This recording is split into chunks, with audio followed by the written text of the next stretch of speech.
refreshments or anything else. Our procedure as usual, we'll give them a chance to talk. Bo's in Montgomery County today, and so we're stuck with the better of the three. I can say that means they're here, right? Right. And but I think they'll fill us in as much as they can, and we'll start with letting them kind of tell us what they've been up to. I'm knee deep in bills, I'm sure, but and then I've got some few that we'll talk about that Farm Bureau is supporting, and then we'll open it up to the floor and we'll proceed on. Okay, I'll start and then I'll let Senator Clark go. One, welcome. Thanks for being here. Nice to be here with you all. And as Steve said, Representative Baird had to be in Montgomery County. His a similar event like this, and just at the exact same time, and he can't be two places at once. But we're happy to be here with you. I'll talk just quickly about some of the Senate priorities. There aren't very many this year since this is not only a short session, but a really short session. And we'll hit on those, and then Senator Clark will talk about some of the things he's working on too, and then we can talk about anything that's on your minds. So just real quickly, where we are in session, because it's unusually short this year, we will be done next Friday, February the 27th. And that's in large part because of the 2 weeks that we took in December as kind of early part of session. It's not appropriate to call a special session because it's really just part of the 2026 session. And so that regular length just keeps us, because we started 2 weeks in December, it keeps us from going into March. The things that the Senate has prioritized this year are a couple of pieces. One is Senate Bill 1, which really has to do with trying to make sure that the SNAP and Medicaid type of benefits are going to the people that it needs to go to. And that's moved forward, and they've gone through the Senate, gone through the House, and is on to the governor's desk. So there's good progress there.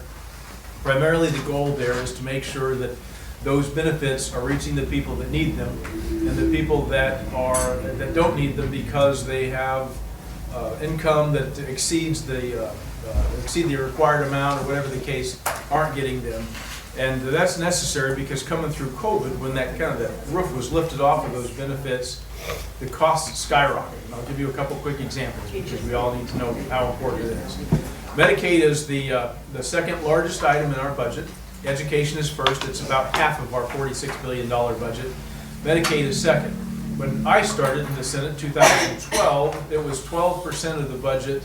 Now it has grown to about almost 23% of the budget. And if Medicaid continues to grow at that type of rate, it's only going to take away from education, because there's not a lot of other things. Since education is half the budget, there's not a lot of other things to cut. The other example that I give that I think is a little bit telling as to the growth of this program is in 1965 is when Medicaid started. So assume that year the cost was zero to the state of Indiana. That cost grew from 1965 to 2021 to $5 billion. And so a little over 50 years, a period of time. Then from 21 to 25, in 4 years, it grew another $5 billion to $10 billion. That is absolutely unsustainable. So we're trying to make sure that those benefits stay for the people that need them. The other piece that we've been working on as a priority, lots of other bills we're working on, but as a priority, have to do with the constitutional amendment pertaining to bail, and then there are a couple of bills, Senate Bills 2 and 3, that surround that to kind of round it out. But the gravamen of the issue is that right now in Indiana, bail has to be given for anyone who has a charge, unless it's murder or treason.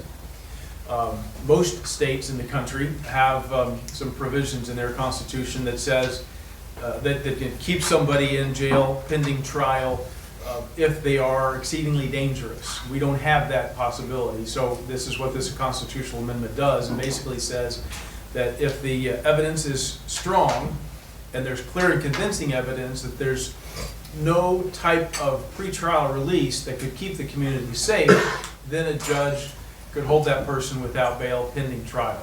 There has to be a hearing, there's lots of due process involved in that.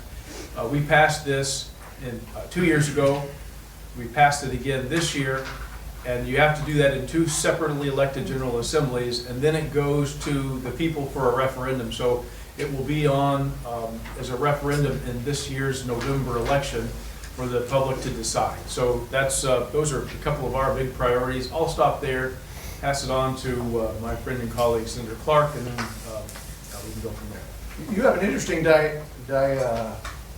setup here, because you have a tendency to get the most experienced guy and the least experienced. So for me, it's always good when he shows up, because it sort of grounds us in some of the reality. For me, this is my second session. As most of you know, I've been out here a lot of times with all of you. This is a time that's very confusing and kind of scary, right? I think most of you probably would be happy, and we would also at some days, I promise you, to just sign and die or end now. Because this is the time when the rubber meets the road, kind of. And you might think, oh, it's so nice and neat and clean, and on Friday you're just going to walk out and everybody's going to be kumbaya. It isn't, right? This is the time when everybody's trying to get their last minute stuff finished.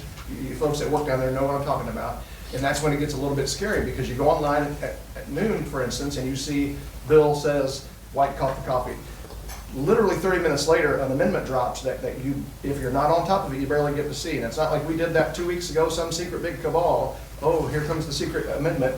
It literally drops that morning to us as well. So you see it in the public. We might see it 45 minutes or an hour before you do. So it's a lot of reading, it's a lot of last minute stuff, and then we get to the committee sessions next week, it even gets a little bit more sort of crazy, if you will. But the more time you spend learning at it, you look at this IGA website, you can follow it the best you can, that's the best way to do it.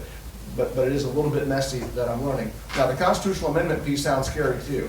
Federal law enforcement already does those kinds of things. You might think, well, gosh, if it's a bad charge and it's a scary person, the judge can just ramp the bail up and just say, $5 million, you couldn't get out that. You know what that's called? Unconstitutional. Sometimes you do it because that's just the way we all see on TV, that's the way you think it's supposed to work, but it really doesn't. So what this does, and please understand that it doesn't stand alone. There are other bills that produce guide rails, right? We're not Russia, we're not trying to be something like that, but let me give you a good example of when that's going to come into play. Let's say I'm married to my wife, and I am not a nice person and abusive or threatening, something like this. She gets a restraining order. We end up getting divorced. I violate it. It's a piece of paper, right? If I really want to keep going after her, maybe I can, maybe not. Police can come, of course, I get arrested, but typically those are misdemeanor charges. This will give the judge in that case, because think about worst case scenario, I go back home, kill my wife and then myself, right? That exact thing happened in Plainfield. This is what drove some of that. And for the families that are in those kinds of situations, if you think more broadly about what this is going to do, it's going to give those folks, I think, the ability for the judges and the prosecutors under really strict scrutiny, under very strict rules, not just because they don't like your tie, but because you're dangerous to the community and there's no other alternative that makes it more safe to let you go. So in other words, the risk of you getting out is greater than not. And you say, well, gosh, what makes it fair? Well, ask the victim, my wife, in that scenario that I just gave you. So I think those folks will support that, and I think law enforcement will as well. And it provides a nice balance of safety for our state that we really are lacking, unlike being able to raise it. I think, again, a lot of the things you're going to see, it's just a flurry of stuff coming on this week. He mentioned our priorities. I don't want to go on forever. I think at the national level, especially for this group, there's some interesting things going on. One of the things we really tried to highlight in that regard is that Indiana is trying to be fiscally responsible. We did a bill, like a resolution last year, that said, hey, Congress, this is getting out of hand, right? You have to help us with our great-grandkids and our grandchildren, because at this rate, we can't sustain this. In your home, it would be called bankruptcy if we lived the way that our federal government's trying to do. So that is not anything we can control necessarily, but I think at least at some point, somebody has to stand up and say, ladies and gentlemen, please rethink this. Help us try to do good in Indiana. The other thing that I'm seeing some progress on, which I don't know if we talked about last time, was this year-round E15. For our corn growers and farmers, that is a big deal. And you might think, well, why is that a big deal? Well, because it's not allowed year-round because of some petroleum interest and things at the national level and in other states. They don't do it. So it might not be you're seeing, but I think it's cleaner and it's going to be more efficient. It might save you a little bit at the pump, and it absolutely will help our corn growers with some of their pricing and yields and things. So I'll stop there, and happy that we'll do questions after he gets through his list. Okay. I just kind of hit the ones we're supporting. We're monitoring a bunch of them, but if you guys want to follow me a little bit, on second page, the House Bill 1064, which is dead, but that's Kendall Culp's bill on drones, and kind of making it more of a criminal charge if you're flying on private property, nobody knows it. And, this is something that some of these animal rights groups have done illegally in a sense, and trying to cut pieces out to make it look bad and things like that. And, but the guts of that bill has moved to Senate Bill 140, and so we want to support that at that point. Is that another drone bill? Was that 140? Is that Baldwin's thing? Yeah. So you think about that in a security minded, from a police perspective, drones are dangerous. You see all the stuff on the news and we're taking people out with them. It's a neat and interesting technology, but it's not the little small ones that you see, on Amazon or something. These are like jet fighter sized drones that are unmanned. I mean, unbelievable technology. And I think that allows law enforcement in certain circumstances to be able to deal with something like that. Think if we have like the Super Bowl downtown in Indianapolis and somebody tries to fly one of those things over and cause damage, it allows local government and law enforcement an effort to try to stop them, because right now there's gaps. But is that where that's going to go? I believe that's where that's at. So hopefully we can help get that done with Senator Baldwin. Okay. The other one is on the bottom there, House Bill 1192, concerning the Indiana Tree Law. Farm Bureau supports that.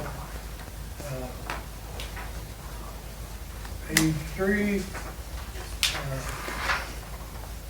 confined feeding operations allows us to use different equipment to haul the grain. Simple as that. We won't go into that too deep. Page 4, these are, first two are Mo's bill.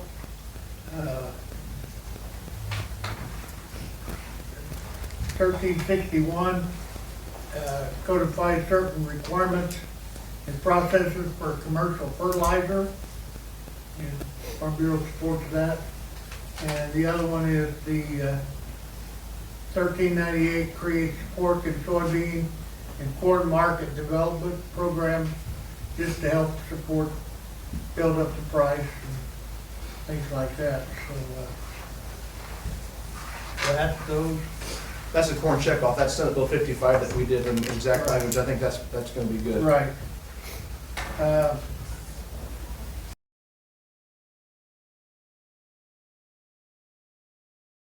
Come back and get to it. Yeah, 55 is the same as that 1398. Okay. Okay, go to page 7, there's Senate Bill 230. One of the good things here is, it looks like it's a good thing.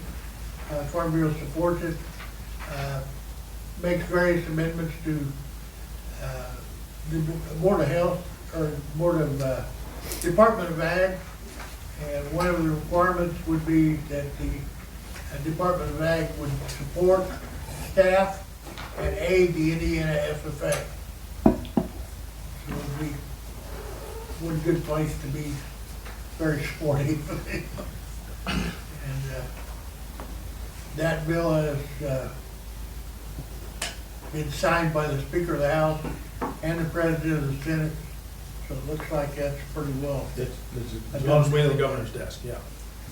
And Senate Bill 249, we support that. That also has been signed by the House and Senate. And this is just animal food administrative rules and certain requirements for that, for the feed.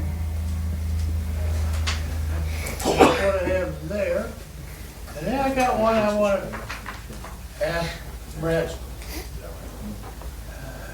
Senate Bill 23.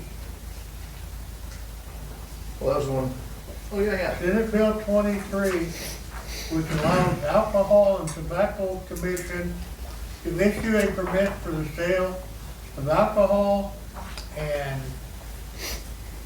tobacco, I assume, on the grounds of a county fair conducted by a local board, subject to certain limitations and requirements. Not tobacco. Right. It's just, yeah. Just the alcohol. Yeah, well, the idea is, and I think it's just beer, the idea that at a county fair, you can have, a fair might, if they want to, be totally their decision. That's right. To have a place where you can serve beer, like a beer garden where they have bands and things like that. In fact, I just talked to the Morgan County Fair Board yesterday, they were asking about how that would work. And the fair doesn't have an alcohol license, of course, Fair Board doesn't, but they would kind of contract with somebody that does have an alcohol license that can come in and provide that service. They have to be roped off and everything, and 21 and over only. And I don't think you'd see people walking around the fair with beers in their hands. But I think this is something, seems like fair boards across the state have asked for as an option if they want it, and would help with the revenue for fairs and if they take it up. That's right. I can tell you, that was my bill, I wrote it, so absolutely, No, that's right. The folks at Danville, in Hendricks County, we have a very large fairgrounds, as you probably know, that's where I live. The director, who used to work for the State Fair Association or board up there on the grounds, came to me this summer and said, can you just at least give us the option to do it if we want? It's already being done at the State Fair. Nobody's trying to push, liquor stands at the 4-H exhibits. It's not that at all. But the thing is, you can have liquor at fairgrounds right now, every single day of the year, at any event you want. It isn't a thing that's new. You just can't do it during the 7 days that is your county fair, or 8 or 10 or whatever each county has. But Elkhart County, I think Monroe, Hendricks, a lot of these counties came to me and said, Brett, things are getting more expensive. And that is a huge revenue loss to us, and we really want to do it. And again, nobody said they want to have it at the sheep show, but I think at the concert on Friday night or these type of things, if you choose to do it, you can have that with local producers through the ATC, which is the Tobacco Commission, alcohol. No tobacco at all in this, it's just that's who regulates this. So it's just like getting a permit for a wedding you might have at the fairgrounds, or in Hendricks County we have the Rib Fest, there's drinking there, but there's literally the 6 or 7 days that we have a county fair in Danville that they couldn't do it. So my guys wanted it, I think they're gonna do it, but it's completely up to your fair board, not up to us at all, it's on you. If that's something that you think is yucky and you don't wanna do it in Putnam County, don't do it. But there's a lot of rules, and you gotta go by all the stuff that you currently do now. So it didn't create any new stuff, only gave you an option if you so choose to do it. Simple. The only problem is, it doesn't give us a backup. What do you mean? If somebody comes and really says, you need to do this, Well, the board can just vote it down, and that's up to you, not me, because I like that much better than me and him deciding it, or somebody from Gary, it's none of his business. If y'all wanna do it, great, if you wanna vote it down, say that's not for us, we don't choose to do it. But some of them see it as a revenue source, and again, I know the whole argument, there were folks that voted against it. We certainly have members in our caucus that say they don't care what it is, if it's liquor or gambling, these kinds of things, they're always a no. I mean, I really believe some of them are so hardcore that you'd say, well, this beer's a cancer cure, they'd say, nope, I'm being funny, not to make light of that, but really, so this wasn't a slam dunk, it wasn't 100%, to zero, but it was something that my folks asked for. It was a clean, easy bill, didn't have any other junk in it, it just gives you the local option if you want to do it, simple to me. okay.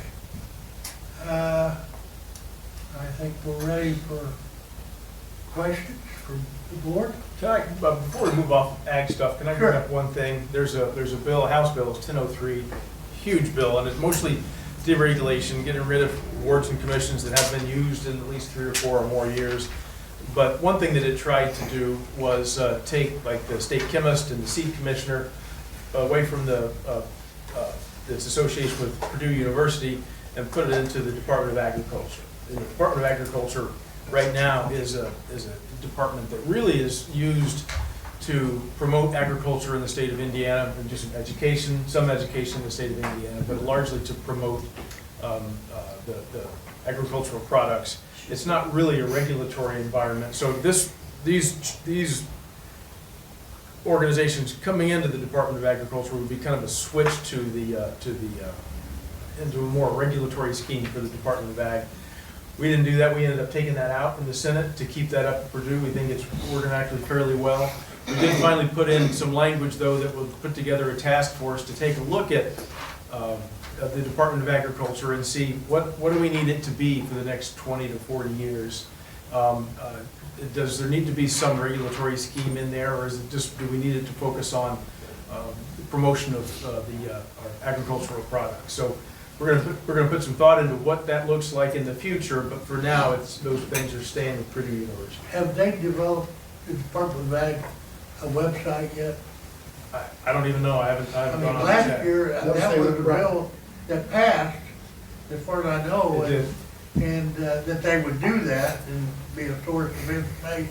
That's right, that's a good question, we should follow up on that, because it was supposed to create that dashboard. Yeah. I'll ask Gene about it Monday. The other thing that bill was trying to do, unintentionally, I think, was take out the NRC, Natural Resources Commission, the DNR. Yeah. That's bad, so I think we finally caught that, because other stuff said they're supposed to review things, and then we thought, well, if we get rid of that board, how are they supposed to review the process? So I think that is gonna probably survive, I hope. You're absolutely right. That was, that got put back in, so the National Resources Commission will stay. And as Senator Clark said, really, that is the way that, the best way for public to have input into what Department of Natural Resources is doing. And it's important. And even a whole another discussion, but agriculture is a big thing in our state, especially in this county, and even in Hendricks still. That could be its own cabinet level, vertical, really. And that's a whole nother discussion about who should run it, all that. That isn't for today. But I think that's one of the things that's been talked about for a long time, way before me, that I believe in. I think that is a worthwhile conversation, so hopefully in the future we'll have that as well. But I mean, there's stuff that the Department of Ag could do educationally that they, I don't know whether they don't have time or they don't. It's a very have small directive department. enough, but, I think there may be only 9 people in there. I mean, it's a very small department.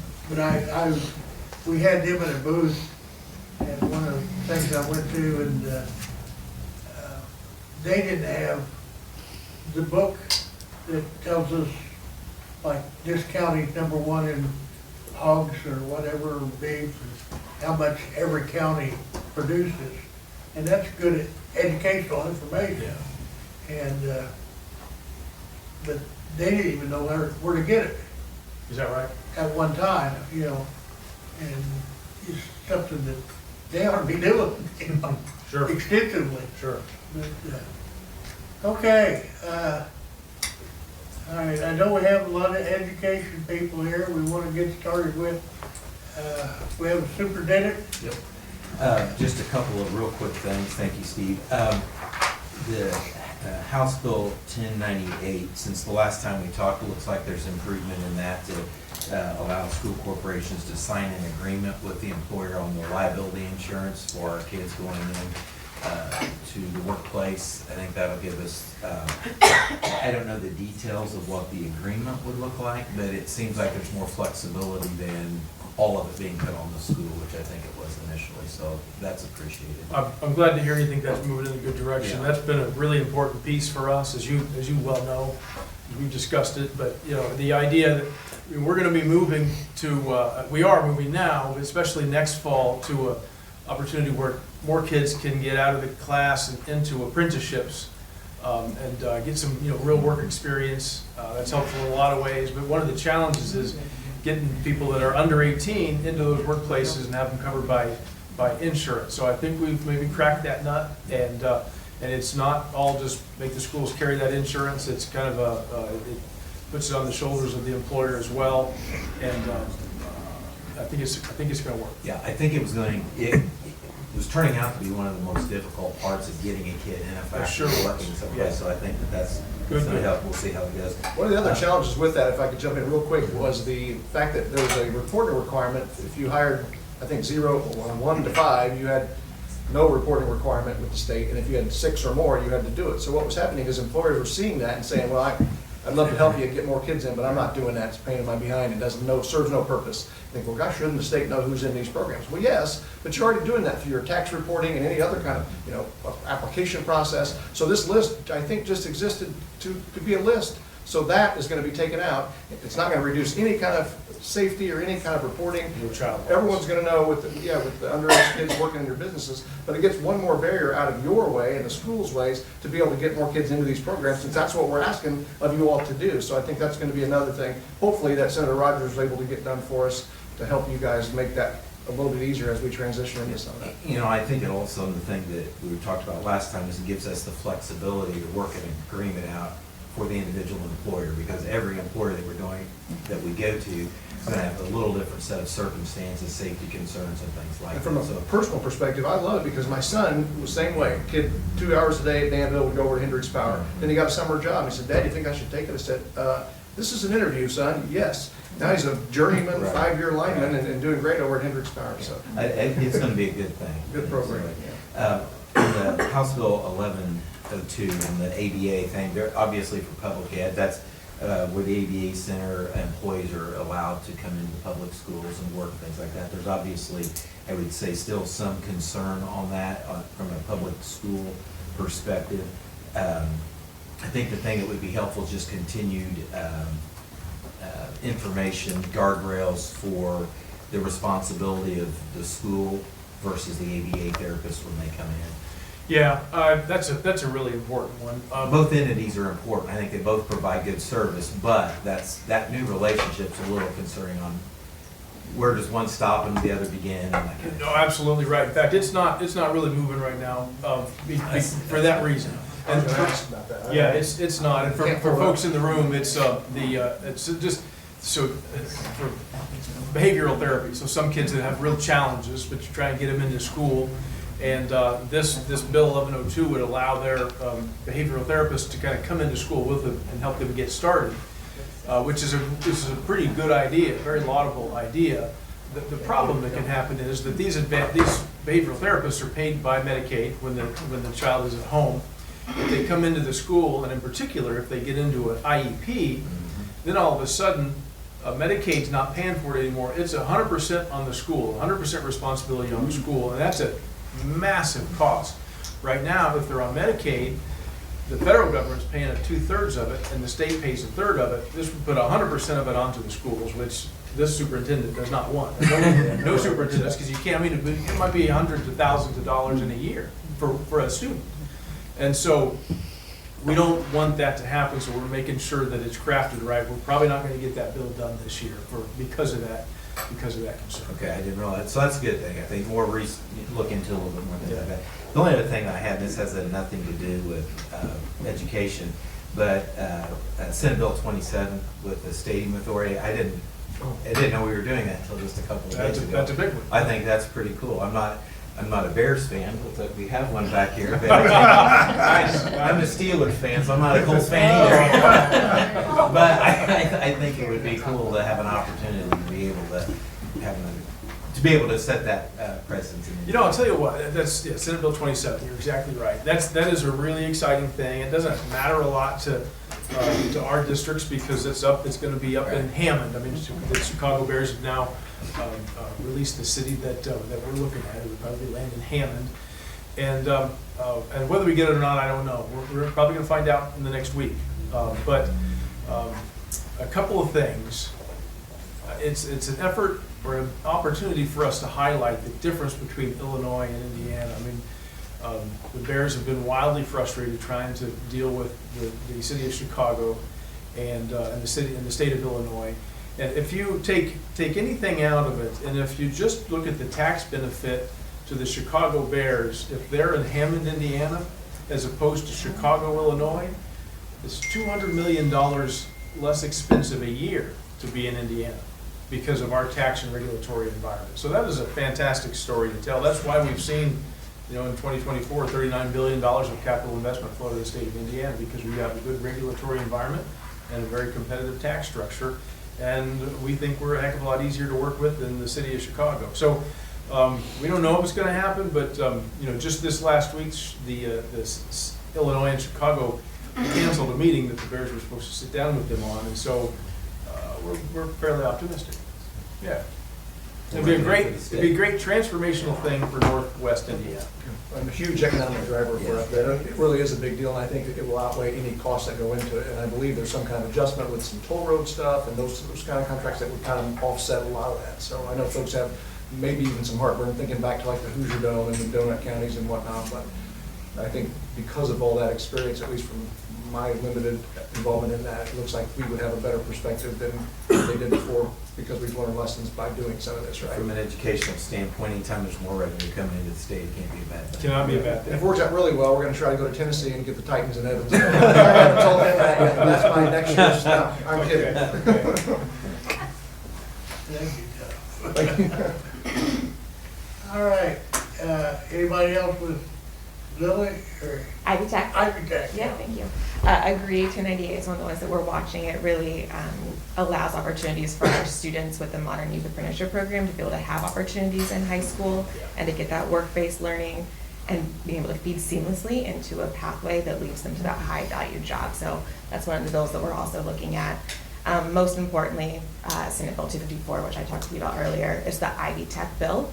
It really just solidifies our role as Indiana's workforce engine. It updates some obsolete language, and it adds dual credit. Again, building off of the high school partnerships, it adds dual credit and dual enrollment into our mission, so that we can continue that partnership, which makes sense because we're the #1 dual credit provider in the nation. So all of that has gone through pretty seamlessly so far, so we just really appreciate that support.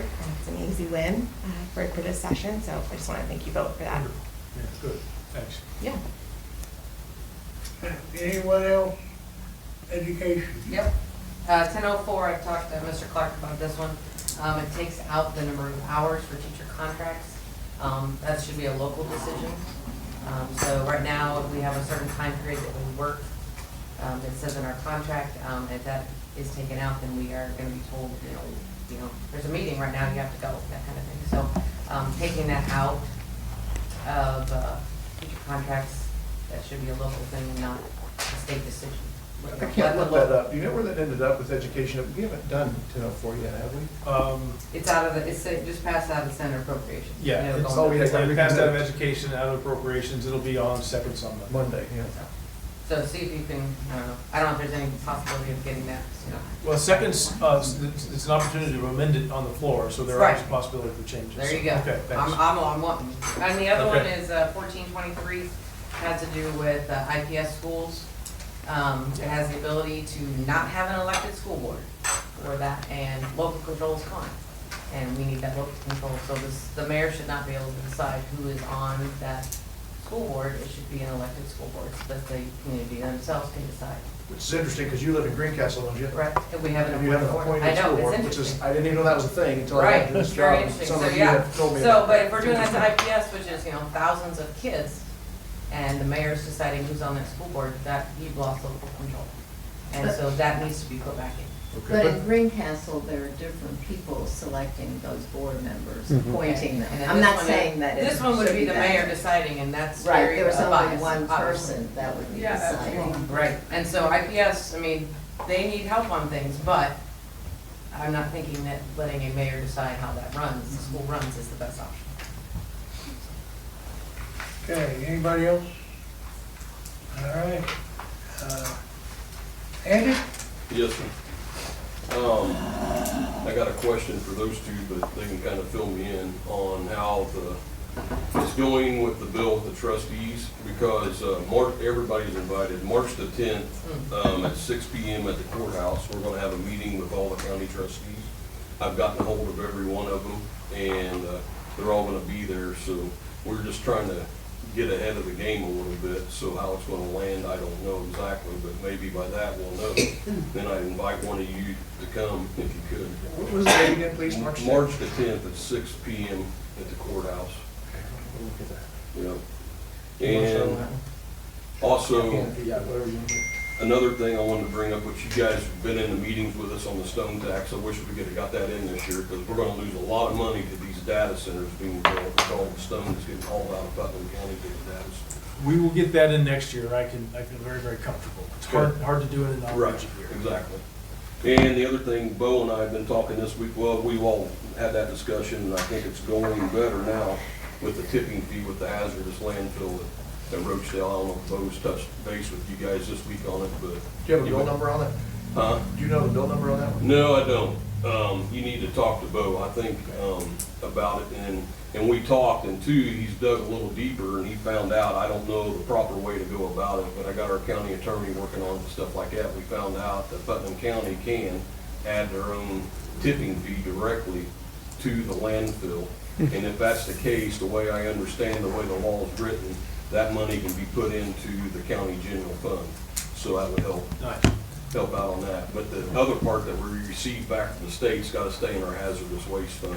And we can only use certain parts of it for things like right now, we just purchased a building from the hospital for the health department. And all that, to pay that loan back will come out of the hazardous waste fund. So it's not gonna cost the taxpayers any money or anything like that, just the people that own the landfill. Yeah. I should connect you with Danville, because they have a similar tipping fee situation with the town, and I believe that works just like that. So Mark Morgan is a friend. I got Bo sent me all the information. Okay, yeah, that'd be great. Yeah, okay. Other than that, I don't have really too much more right now. Well, let me, I'll try to provide a little insight on that township legislation. So there's, we had two really fairly different bills competing in the State House. The Senate bill was really a township merger, kind of an idea where there's a metric of points depending on what a township is doing, if they're people that sign up and run for elections, or the advisory board is filled, and are they providing poor relief, things like that, because some townships aren't doing that across the state. And if you get to so many points, meaning you're not doing a lot of those things, then there is you end up merging with another township near you. Maybe just two townships merge together, maybe three merge together into one. We've had some township mergers. That law is already on the books, like over in Johnson County, part of my district has kind of merged together into three townships into one. But the idea is trying to provide some government efficiency there, so you get the administration in a larger area, but they still provide the same services at hopefully a lower cost. And so that bill passed the Senate, moved over to the House. The House had a bill that was really pretty different. It kind of got rid of the township level government in a lot of circumstances, in particular when you had an area where the city took up most of it, but not quite all of the township, and that would kind of merge into all those responsibilities would merge into the city. There's a problem there with taxation without representation, obviously, because if you're out in the township, the portion that doesn't live in the city, that becomes kind of problematic. That responsibility was put on the council. A lot of people in the Senate were not comfortable with the way that got set up. So that did not move in the Senate. The Senate version in the House seems to have been moving. And at this point, there's, I don't know if either of them are going to pass. There's some conversation about trying to use the Senate language and make some tweaks to it to see if that can be acceptable to the House. So, but it's getting really late in the game at this point, so we don't know if it's going to pass or not. But thanks for taking the proactive step to work on this, because this conversation's been happening for 25 years. I mean, everybody understands, whether you love it or you don't. I mean, this is something that we as a state need to at least have the discussions about, and not just to say we did it, right? To actually, so thanks for putting that together. I think that's smart. And that's at the courthouse? Yes. Yeah, okay. The other part of that is the fire department. That's right. Yeah. Your issue, the small ones versus the city departments. Mm-hmm. Absolutely right. And, Greencastle probably goes in every direction there is, but they don't get reimbursed for going Helping outside out. the town. That's a whole nother lane right there, because you're talking about fire districts, fire territories, township government. How do cities and towns link in together? Who does EMS? I mean, Exactly. oh my, I've been diving into that with some I'm of not you. saying it's easy. It is not. When your Greencastle guys and my It's out Danville there. and Avon and Brownsburg, they are very proactive, those fellows. I tell you what, you got a good group at your Greencastle Fire. The chief and assistant chief are outstanding. Give them kudos, even though they're not here. Okay. Jared? Anything, Sheriff Mark? Yes, because both of you don't live here, and I want to tell you a little bit about Putnam County. Any opportunity you get to help us with mental health. I run the only residential treatment facility in Putnam County, which is the jail, and that's a piss poor place to do that kind of work. So Any opportunity that comes along in the future, I know it's a very expensive price tag, but instead of just throwing money at external services, I still think that in our county, that we would benefit with a state level mental health facilities somehow. I know that's a big grab, but let me tell you about Putnam County. And that is, we were number 9 in suicides before 2025. And in 2025, we almost doubled over the year before in suicides. And we don't have, right now, we lack, I have a crisis intervention specialist that's coming, and she knows she has to find places to place them, and we struggle with that. So from my bully pulpit of the sheriff, we take care of a lot of things here properly. One thing we don't is mental health, and it's a struggle for us here in a rural area. So any opportunity that comes along for, my mother was a case manager for Department of Mental Health back when Muscatatuck was closed, and she said it was the worst thing the state ever did. And so I don't know the answer, and I know it has a big price tag, but we struggle in a rural area here with mental health issues and facilities to take them to and things like that. So if that ever pops up, so it's not always, you know, the crime stuff, but that's what leads to it. I mean, I have 17 of my 92 psychotropic medications in the jail. I have 5 that are severely mentally incapacitated. And so anything you can do there, I would greatly appreciate it, sitting in my position. But all the other stuff you're doing and coming out here and speaking with your constituents is fantastic. First and Second Amendment is a big fan of. So, and this is the first. So, but you guys coming out here is there's countries that don't do this. So, And that's an kudos interesting to you. discussion, and as you all know, I used to dress the same as him, and in fact, I have my CIT. Probably a little better than him. Yeah, Well, I dressed I didn't it. have a fancy hat like that, but. He has a lot of I, hair too. So. I hear you, and I Yep, think a lot I of know you folks are do. starting to hear you because we've had this conversation, gosh, even when I started in 2015 in that role. But it is a big price tag, and there's always this fear, oh my God, Central State 2.0, because people think back to the 60s or all the horrific treatment some of those folks got, and, you know, burying people in the yard, all this awful stuff. But there's got to be some middle ground, right? So imagine a person that is my age but has the intellect of a 7-year-old, and my mom and dad are 83. They couldn't take care of me. What happens to me? Do I go become a homeless person? Do I go to jail? I mean, there's just very limited. Even the state hospital, a group of us went and toured all through that, and it's very nice, and they do it with what they can. But maybe Central State, or call it something else, 2.0 is the conversation we got to have. And if you did it right and you invest in those people, it would help you, it would help everybody. Yeah, It really and would. if we leave it to the businesses, which I believe that's a way to run a society, but ish, you know? Yes. And that is, if all we do is leave it to them, they won't come here because they don't, there's not enough money here to provide that kind of thing. But, and that's where we, in the rural area, benefited mostly was from those state hospitals when they were run properly and doing the right things, so. I'm doing a fundraiser tonight, in fact, not for Hendricks Behavioral Health, but they're one of my biggest sponsors and partners. I work very closely with them and CEO, and that's a new 100-bed facility over in Plainfield that we can sometimes ID people and do some of the stuff you're having to do here, and maybe that's one. But I know they want to do expanded stuff, so maybe that's something I need to connect you with that guy and see if. We are tracking in a better way than we were 5 years ago. Yeah. But at the same time, it's always playing catch up, you know what I mean? Absolutely. So it is. Well, thank you. No, I appreciate what you And guys I want to do. mention something with that, though, you know, blow our own horns a little bit here. But we've had meetings, Farm Bureau sponsored one last year, and we did one last month, and had the stress team from Purdue and come down and do part of the program. And that is kind of the purpose of reducing suicides, things like that, from the farmer's perspective. Yeah, it is a big deal. When prices get bad, Young farmers are they're hurting. not exempt. Yep. And to be clear, I'm not having a fundraiser for me. This is a fundraiser for, I should qualify that since I have the stage. It is a fundraiser for Overdose Lifeline, which is a harm reduction agency. I've got some mental health folks coming and having tables. I've got Hendricks Regional Health coming as a sponsor. It's a music concert at Hendricks Live. It's a center street in Maine in Plainfield. It's like Clues Hall Jr. I mean, this place is fantastic. And it's a group that's come that I very much enjoy. And if you are bored tonight and you want to spend, I don't know, $30 and come and see a great show, it is for a good cause. So it's tonight at 7:30. Thanks, John.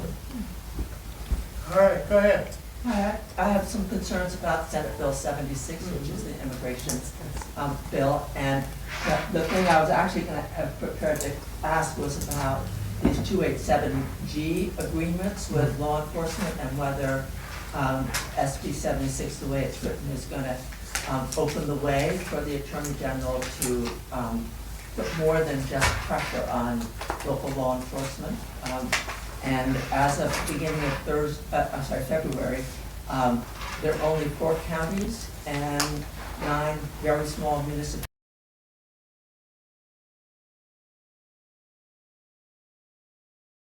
Last night, a friend who's a nurse in Hendricks County called about the tragedy that happened on Wednesday in Stylesville. 11-year-old girl died, and her parents were arrested. The parents last name Vasquez, so probably immigrants. And her question is, were they undocumented? And where she was going to go with this is that the House added hospitals into Senate Bill 76. And we've seen these tragedies across the country now where immigrants fear to go to the hospital in order to get health care for their critically ill children.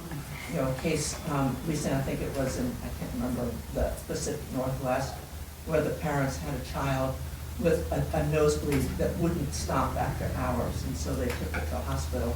ICE arrested the entire family before they got in the door, and she still didn't get to see a doctor.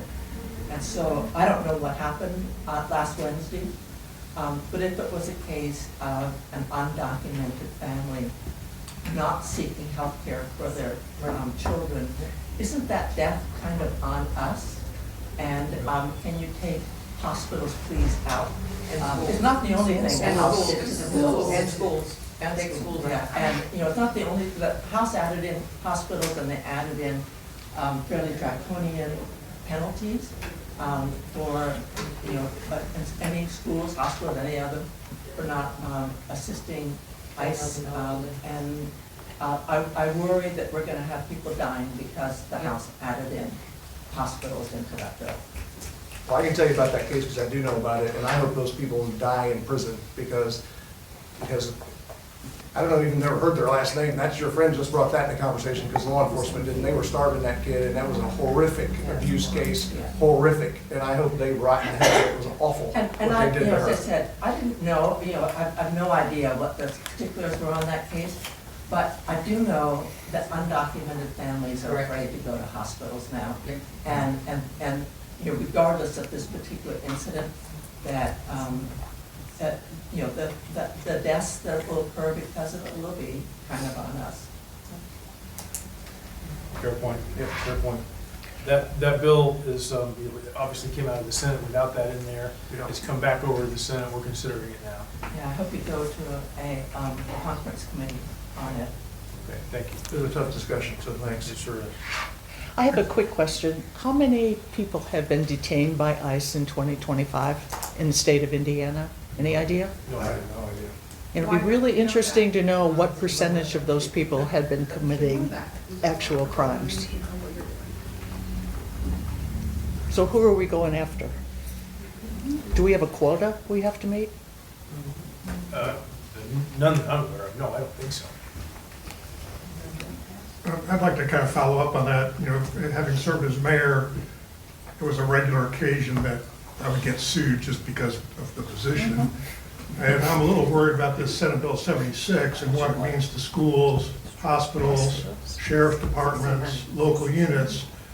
There's been 4,400 cases against ICE for illegal arrests and various other things across the country.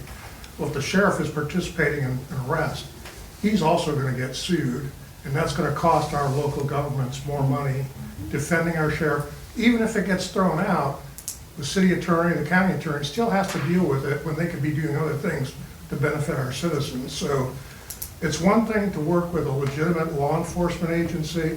It's another thing to have to be forced to work with a group of thugs that wear masks and other things like that. If ICE operated the same way our sheriff and police departments operate, I'd have no problems cooperating. Yeah, you're But right. the way they currently operate is not the correct way we do things here in the United States. And to force cooperation with a group of thugs, untrained thugs that would put our local folks at risk is not a good thing for the state of Indiana. Our police department, I know our sheriff's department regularly cooperates with federal law enforcement, but let's not put our local units, our schools at risk of getting sued, or even if the legal action can't move forward because some exception, there's still cost in dealing with it. When you get a subpoena, when you get, notice of Yeah, that's still. stuff, you're a lawyer, you know what the drill is. Yeah, sure is. So, I think that's a big financial risk, an unfunded financial risk that's being put on our local units, our schools, our hospitals, and things like that. We have a comment in the back. I was just gonna say that Actually, how are we planning to hold federal law enforcement accountable? As someone that has worked in law enforcement myself, I know in the state of Indiana, if you carry a firearm with a mask, that's a felony, instant felony.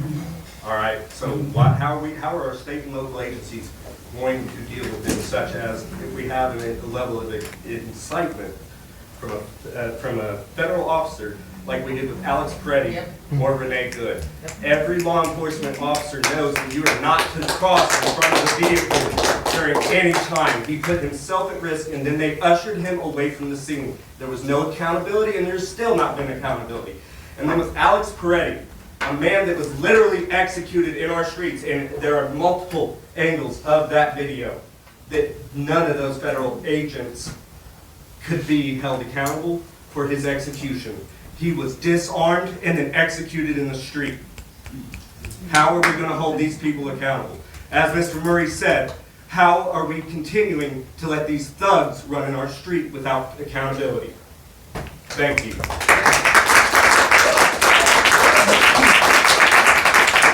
I also worry about traumatizing our children in these schools, all the children with people coming in. So I worry about the children in the schools. Catherine and I are here, we are scared for our schools. And the thought of having armed and untrained people in our schools coming into buildings and taking classmates out of classrooms is scary. Just not even as people who are directly affected by that, but by people who are watching our classmates disappear the next day. That scares us. And please hold that in your minds when you're looking through this, is that these hospitals and schools are vulnerable communities, and we are affected by that. We're affected by your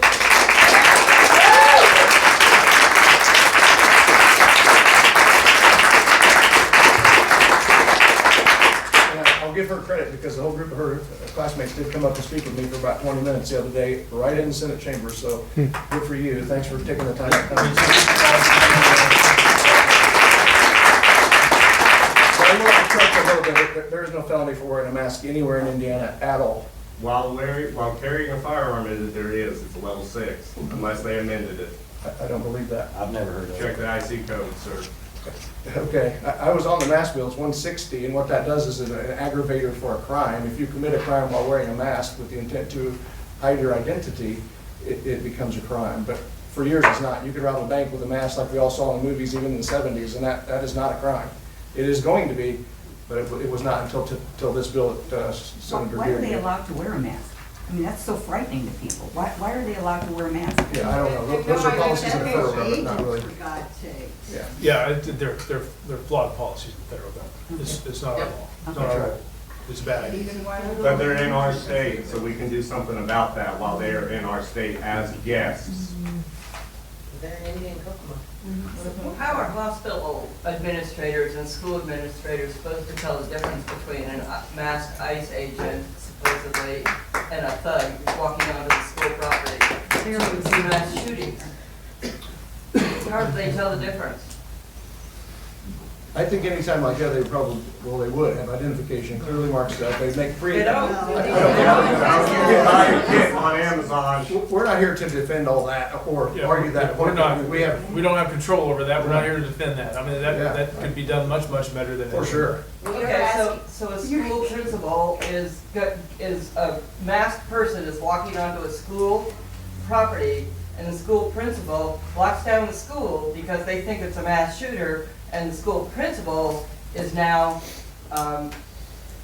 accountable for interfering with a federal agent, even though they have no idea that they're a federal agent. That's not how that's gonna work, as I see it play out, and as a Same. former sheriff, I think you might weigh into this, but, you know, if somebody comes, like, when I go to my son's high school, I go up and I press a button, they look at me in a camera, and they decide whether to let me in or not. If I'm carrying a gun and have a mask on, they're probably gonna check me out before they press the button and let me in, as they should. That's not, if it's an ICE official, that's not gonna get them in trouble for taking that step, at all. Sorry to laugh, but I disagree with you on that, just based on what's been going on around the country.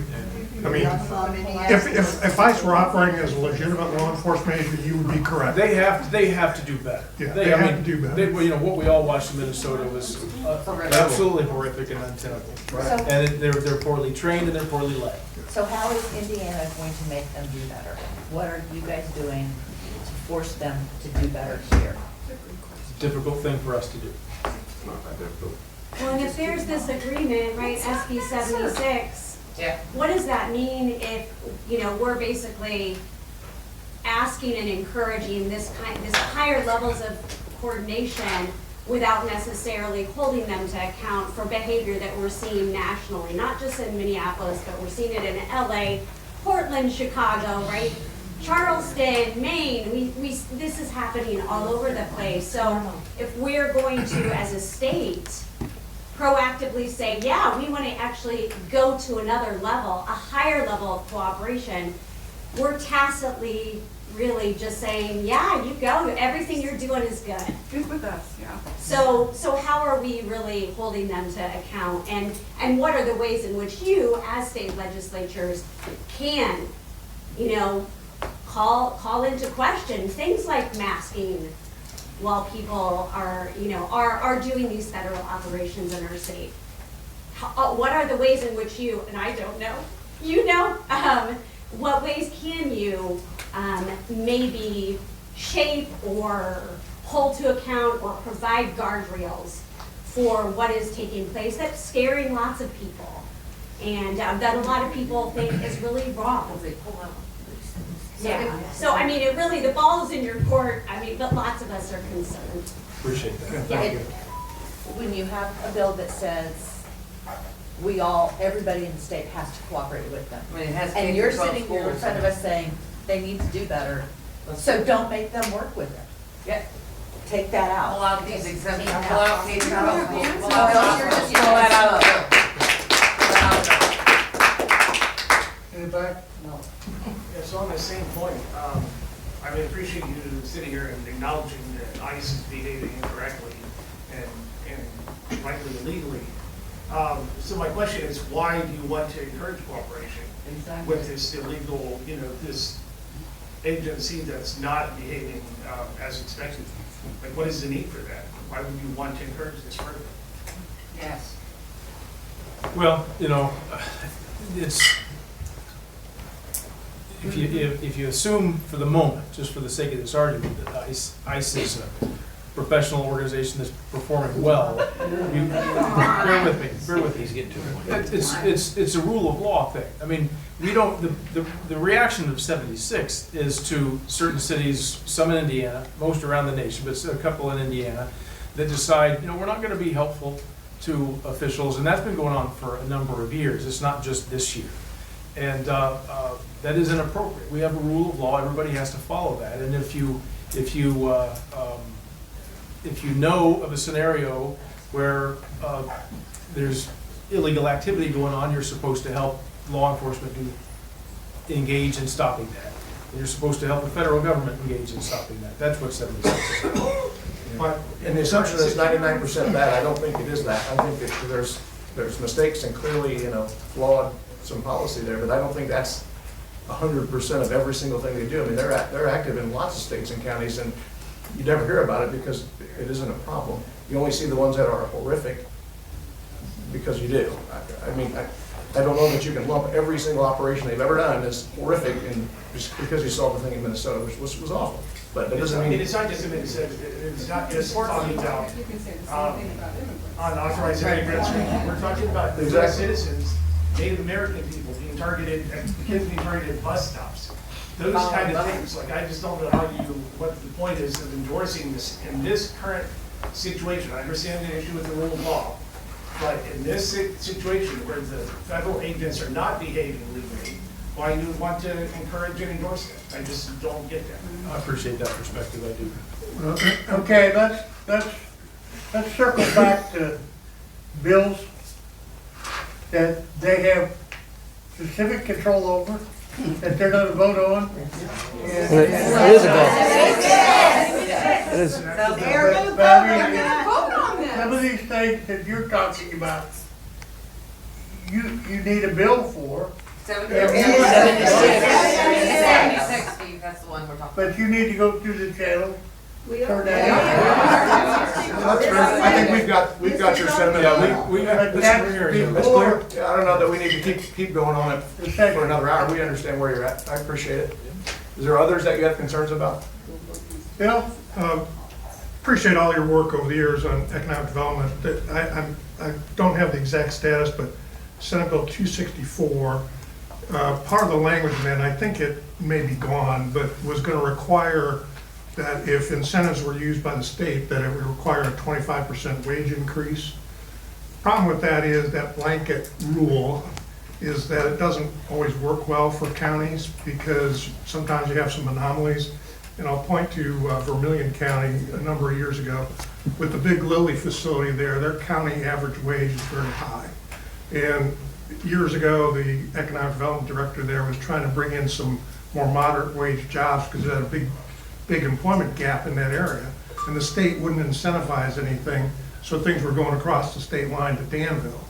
So sometimes when we make a decision to put an exact number in legislation, it can backfire on us. So, because that number may work for 80 of the 92 counties, but then be a failure in the other 12.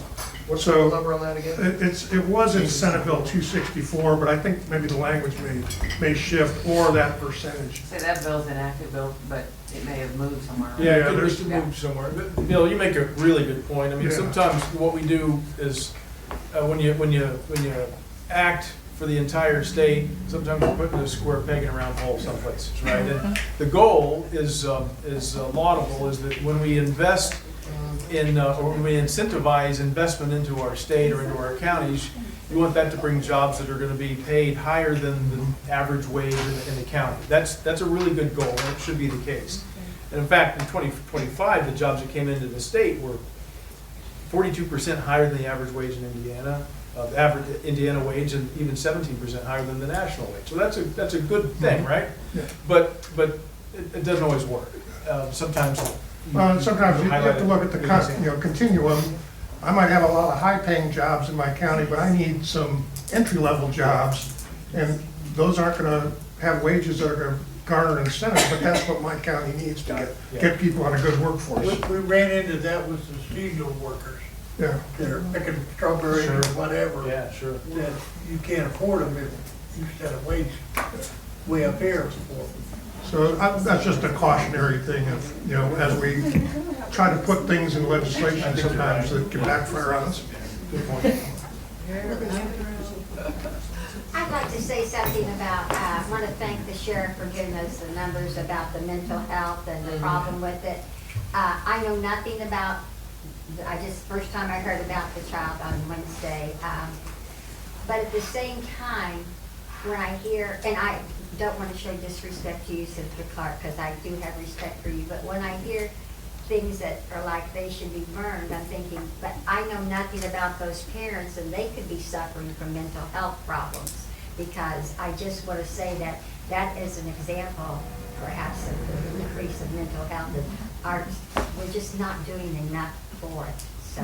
Can't disagree with that. I am a big advocate on the mental health stuff, and I apologize if I said no, that's all right. rudely about the folks, but man, but a lot That of. is a severe child abuse case, and it is horrific, and it just, boy, ugh. Yeah, and I As a new too, granddad, it's tough to see that. as an educator, I too understand that, but today we're quick to assume things, and it can be really dangerous, just like the situation with everything. Everybody thinks everybody's violent, but a lot of our problems are mental health associated. You are 100% right.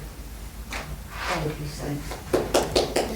Along with this and tied in with the mental health issue, I want to talk about Senate Bill 1, just to cut back on people's welfare benefits, things under the outrage of thinking, oh, it's all this fraud. We need to help people. Poverty is one of the major causes of mental health and depression and so on, which leads to big problems throughout our county and others. And maybe the better avenue is from my standpoint is to go after things like no bid contracts. And that could save us thousands and thousands of dollars versus going after this poor guy that tried to buy milk. The other side of the coin, or flip the coin on the joint Senate Joint Resolution 1 about being able to issue no bail. And you know, you mentioned that unconstitutional to put a high bail. I think, you know, high bail versus throw them in jail. You know, the balance maybe is unconstitutional, maybe throw them in jail. But the other thing it does is it gives discretionary power, the power of the state, everybody's attorney understands the way the power of the state, we have to pay it, everybody's going to order of the trial, is to allow somebody's discretion to throw somebody into jail. It leads to, we got an atmosphere right now of political repression, of going after enemies of the state, enemies, anybody that voted against me, I'm going after him. This allows this, oh, he's dangerous, you throw him in jail without bail. And it's just, it's too much power to give to the state. It's a problem to put people out that might be dangerous, maybe there's other ways to do it. Nobody wants a dangerous person out. But we don't want any discretion of the state to just throw people in jail with no bail. That's too draconian. Please, I would suggest read the surrounding statutory language with that, and even that one. It is a really high bar. There's a lot of rules built into that for that exact reason. And a lot of due process. Yeah, a ton of due process. This is not just some take it lightly, I don't like the color of your tie, throw you in jail thing. Not even close to that. And I heard judges involved.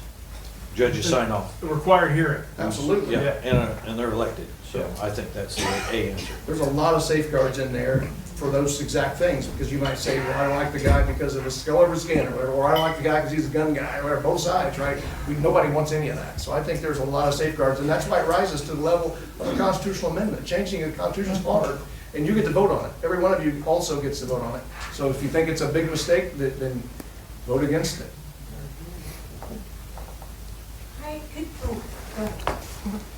Hi, so could you talk a little bit more about preventing waste, fraud, and abuse in Indiana? Yeah. One of my concerns is that, the preventing fraud with welfare programs, we're talking so much about people's mental health and other social needs and the needs of the community. And it's unclear to me the way in which some perhaps bigger pockets who also may be doing fraud and abuse in the system might also be held to account. It's much easier, obviously, to go after the person again who just needs a loaf of bread, and much more difficult to go after some of the bigger pocketbooks in the state of Indiana. And I understand that there's an initiative to cut more and more taxes, but it seems like we, to make sure that we balance the budgets, are then going after the least of these instead of the people who maybe would be more able to help defray some of the costs to balance the budget. Yeah, so if you could talk about that. Yeah, so I want to, Senate Bill 1 is the one you're talking about. Yeah. And pertains to SNAP benefits, Medicaid benefits. We're not cutting services for people. We're not making it harder to get those services, meaning you got to have a lower amount of income to qualify. And Medicaid generally is for children, elderly, and people that are really disabled, right? We've morphed a few years ago so that back in, I think maybe 2014, and added, if you're a healthy adult, you get on Medicaid by because of, you get some health insurance benefits, part of the Obama's health plan. And, but what we're trying to make sure of is not that we're cutting those benefits for people or making it, or even lowering the income. We've done that a little bit with some daycare stuff, but we're not lowering that income. We're just making sure that the people that are on there are financially qualified to be on there by making sure that we check more often, and that. But this bill says you got to check like 4 times a year rather than once a year or once every couple of years, and you got to. Just because you get on SNAP doesn't mean you get another benefit, because right now if you qualify for one, you're opened up to all of them, because everybody has to do their own validation, simply because we, as I said when we started out, we've got to preserve these programs for the people that need them. They are ballooning completely out of control. I mean, to go for 50 years and get to $5 billion and then go to another $5 billion in 4 years, we can't do that. And if we do that, we're going to cut your public funding, I promise you, because there's nowhere else for it to go. And we haven't. We actually cut everybody in the state last year, except we gave education a 2% and 2% increase. So we don't cut education. Let's raise So- taxes. Yeah, raise So- taxes. Stay with me. So with regards to Medicaid, all we're trying to do is make sure that the people that are entitled to it, this program is preserved. How much fraud is there? There's a lot. In fact, so when COVID hit, the cap kind of came off, and anybody who wanted to get on Medicaid could get on it. States then after that have been, all right, let's go back and get back to work, and let's make sure that the people that are making too much money aren't on it anymore. Indiana's done one of the worst jobs of getting those people off those programs of any state in the nation. We just didn't do a very good job of it. And so we're trying to make sure that we right-size it so that it is preserved. Isn't the largest proportion of the Medicaid money going to the elderly and nursing home care? That's a huge part. Right, so, I mean, what are you gonna do about that? We're not gonna cut that. They can go to work. We're not. Again, John. Yeah. Right, but I'm just saying the growth has been because you've added services. We just did, Right. kids, then we did prenatals, then we did Medicaid expansion for adults. And then the largest proportion are the elderly in nursing homes. And But that it will doesn't continue. And as justify the- doubling the budget in 4 years. Well, as you No, increase not even the close. number of elderly, Right. that is going It's to gonna go up. increase. It's gonna go up. Yeah, but not And it's not the at that most rate. expensive kind of care, actually. Okay. So, Okay. the- We're not taking those services away from those folks. okay, but I'm just saying, to provide care for children and women and even adults is cheaper than what we're spending on the elderly. I don't have a solution for that, okay? But I'm just saying there's a reason why there's an expansion of the dollars, those Medicaid dollars. And, they've shown if you spend money in preventative care, it's going to reduce the cost. So we don't want to go back to the only care you get is going to the emergency room. We do not. Because that's very, very expensive care. Yeah. So I think, the whole Medicaid issue, you're doing well by providing services to people. Right now, we're in the middle of a conversation, because there's a waiting list to get on care when you're at home. And people are getting kind of funneled into a facility when they really are able enough to go to their home. And so we're in a kind of a long debate about, all right, what's the best way to do it? I think it's easy. Most people would agree that if you can stay in your home, that's best, right? And people also, logical, at least in my simple head, is that if you're at home, it's cheaper than being in a facility. And I think that is largely true. That isn't always true, though, because if you're in your home and you have to have a myriad of people, caregivers come to you and give you physical therapy, and you make sure your medicine is taken care of and get your bath, and just a parade of people all day long into your home, that's going to be more expensive than being in a facility. And we're trying to figure out where the right place to land is. We have one in the back, and then we'll wrap around. Okay, so speaking specifically about Senate Bill 1 and the paperwork requirements, the re-upping every 3 months, or some versions Yeah, I've seen quarterly. is 1 month. Are you sure that that's actually going to save any money at all? Because all that paperwork has to be processed. So it's very good at helping people not continue to be covered, because if you've ever filled out government applications, they are long, they are lengthy. They usually require some assistance for the folks who may have those mental disabilities that we talked about, Senator Clark. So it's not always the person themselves who's filling it out, it's their caregivers or whomever. So it's very good at kicking people off of Medicaid. It's not very good at making sure that people who shouldn't be on it are not on it. And it creates another burden for the state to process those applications, et cetera. Well, the way I understand it, at least, if somebody's gonna get, if they do a check and the person doesn't qualify, then they start going back into the months to see if they qualified in the past months. And so, essentially, you're gonna have to check all of those months anyway if you're gonna kick somebody off. And so, I don't know that that's what you say stands for perfect reason, because they're gonna have to, if they're gonna take somebody off, they're gonna check all those months to make sure if they qualify for any month in that period of time, they're gonna get the benefits. I got one last question. All right, talked to Mr. Clark about this when I came to see him. With Senate Bill 1 from last year, which is now SCA 1, public schools have lost a lot of money. Right now, it's not terrible, but right now we are holding steady. So no one got increases. We're all where we are. Some places had to go referendums. In the next couple of years, we have been told to look at our RIF policy, which is reduction in force. So teachers are going to be, if you're retiring or moving, your position will be absorbed. We are not going on. We're not pulling that out. So in the next few years, we're going to be able to see a lot of teachers leaving, or schools are being cut back even more. Operational funds have been cut. That's going to be your custodians, your teachers' aides, secretaries, bus drivers. Okay, so with all that being cut, we don't have money sitting somewhere. What is your plan to fix that? Because in the next couple of years, you're going to see it's going to be bad in education. And we already know that right now, and right now we're holding steady, but we've already told until next year, you're getting nothing for everybody. And SEA 1, if people wanted property tax cuts, here we are. Guess what? Now schools have lost money. You gotta fix it. And I don't know what your plan is, but for the love of God, figure it out, please. Increase taxes. Yeah, increase taxes. You understand that most of them don't want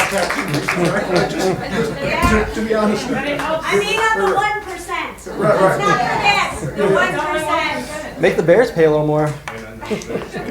right, Steve, can I make just quick final points? Real quick. Three quick points in order of least important to most important.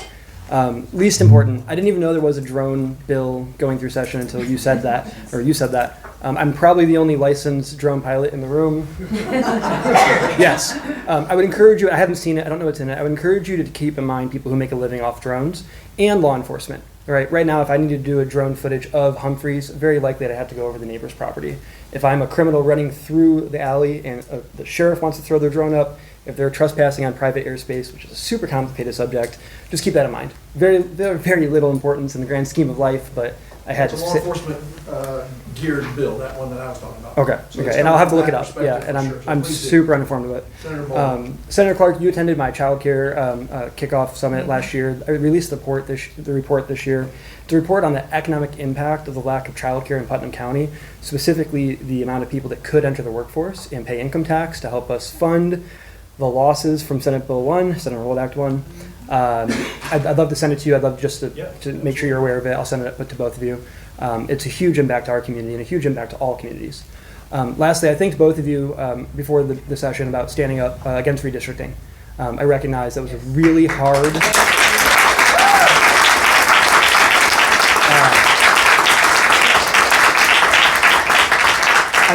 I'm fairly new to politics, but I could see how a supermajority and a president threatening you and causing swatting and sending mean tweets at you could be really hard to deal with, and I want to thank you both for doing that. I do ask, as two leaders who have proven your leadership, to do the same about the ICE cooperation. You've proven you can stand up. You've said to this entire room that you think there are so many things going wrong with what ICE is doing right now. Maybe next year they can operate like a functional level of law enforcement, maybe. But right now they're not. And if Sheriff Boss shot me in the leg because I'm a Bears fan before he left, you wouldn't say, well, in theory, the Sheriff's Department is doing things by the book. You'd say, no, Sheriff Boss is acting out of hand. So I ask you to please consider, wherever you found that strength that is very hard to find, to fight the supermajority, to fight the lieutenant governor, to fight the president, consider doing it with this too. Because I know you both morally see the issues going on, and you've shown that you're not going to always follow the party line, even if you often do, and some of us often disagree with that. You've shown that you will put your morals before your politics, and I ask that you do that again. Thank you. Thank you.